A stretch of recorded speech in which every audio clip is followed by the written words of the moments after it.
नुआपड़ा जिला सीनापाली ब्लॉक अंतर्गत नंदीगां ग्रामर एक घरे सर्ट सर्किट होई निआं लागी लक्षाधिक टंकार संपत्ति जली पोड़ी पाउस हो जाइछि।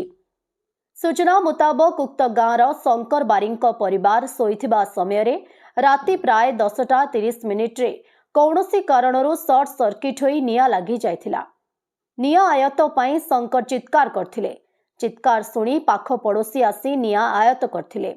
निआं एते भयावह थिला आयत पर्यंत लक्षाधिक टंका संपत्ति जली पोड़ी नष्ट हो जाइथिला।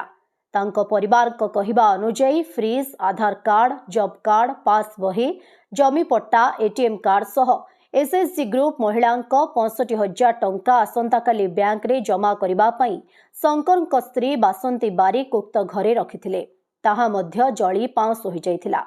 ताहा सह घरे थिबा बहु सामग्री पोड़ी जाई नष्ट हो जाइछि। एही घटना परे उक्त परिवार क्षयक्षति पूरण प्रदान पाई प्रशासन को निवेदन करिसेंती। मुन्ना सभ्यस अछि हमर घर राति प्राय 10:30 आड़े सर्ट सर्किट लगी जली गला आर जिते बेला में जानबार तक जिते सामान थिला भीतर सब जली जला गला। ग्रुप बांधी नबार लगी 65,000 रखा था भी जली गला। तापर हमर आखर पाख लोग आसिक लिभे लागले। सरकार काण अनुरोध करू सरकार के अनुरोध करू जे हमर किछि किछि क्षतिपूरण दियन। मोर ना गलू सोनानी आ नदीगाँ शंकर बारिकर घर गत राति 10टा प्राय 10टा सर्ट सर्किट रु विद्युत इटा पार्किंग होकर पूरा जलीगला। तांकर जेते पैसा एसएचजी ग्रुप रो 65,000 प्राय 65,000 थिला 65,000 पूरा जलीगला आर तांकर कबाड़ झरका सब जली जाइए। आम सरकार के अनुरोध करूँ किसी क्षतिपूरण देवे बोली आम आशा करूँ।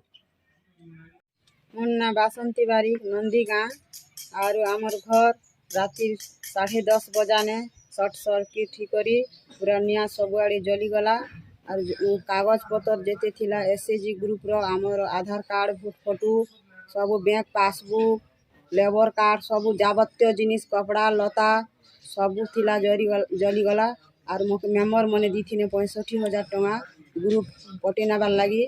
तो शनिवार दिन छुट्टी थिला सोमवार दिन पटी नबार थिला सबू से पैसा सबू जली जाइए। और मोर पो पाक के जेतकी बेले निया आसला मोर पो जानला मोर छोट पो सोई थिला और से घरुन बाहरी करी सबू लोग के डका हका करी करी आमर घर आखर पाखर लोक मने आसी कुआर पेन आनी करी पाइप सहजने आम घर के आसने और सबू लोग आमर गाँव लोग जुए के लिम्हे लागने पानी साहाय्य ने पाइप लगे करी सब लोग साहाय्य कने आम सरकार के किसी अनुरोध करूँ जे आम किसी सहायता मिलू बोली करी। नुआपड़ा जिल्लारू जगन्नाथ सागर रिपोर्ट ओडिशा हाइलाइट समाचार।